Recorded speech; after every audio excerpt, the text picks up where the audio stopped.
ফুলগুলো কি সুন্দর লাগছে, তাই না? শীতকাল মানেই তো ফুল।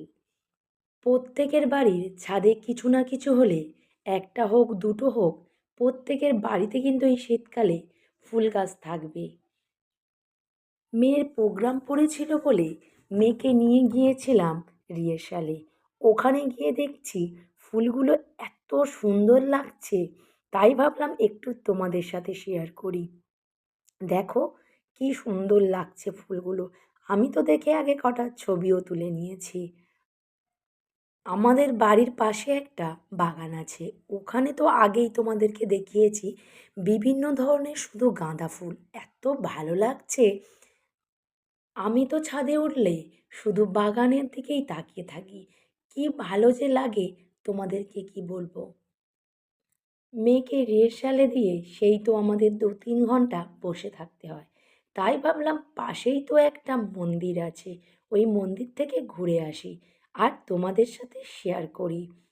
ভালো লাগলে কিন্তু অবশ্যই বলে যাবে। এখানেও কিন্তু শুধু ফুল আর ফুল। মন্দিরে ঢুকতেই দু সাইডে শুধু করেছে ফুলের বাগান। আর আমরা চলে গিয়েছিলাম ৩ বান্ধবী মিলে এই মন্দিরটাতেই ঘুরতে। আমরা এমনি টাইমও যদি রিহার্সালে যাই, আমরা এই মন্দিরটাতে গিয়ে বসে থাকি। শীতকালে যে এত ফুল ফুটেছে তোমাদেরকে কি বলবো।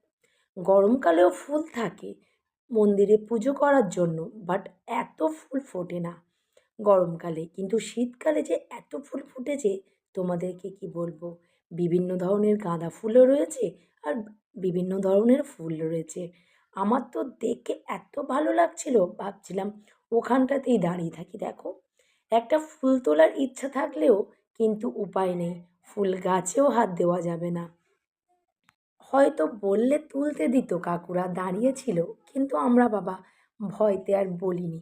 যদি কিছু একটা বলে যে তোলা যাবে না বা কিছু, তার জন্য আমরা ফুল গাছই হাত দিইনি। পুরো মন্দিরটা শ্বেতপাথর দিয়ে তৈরি। তো চলো তোমাদেরকে আগে দেখাই যে মন্দিরটা কেমন লাগছে। মন্দিরটা কিন্তু অনুকূল ঠাকুরের মন্দির। প্রায় সময় কিন্তু আমরা গিয়ে ওখানটাতেই বসে থাকি।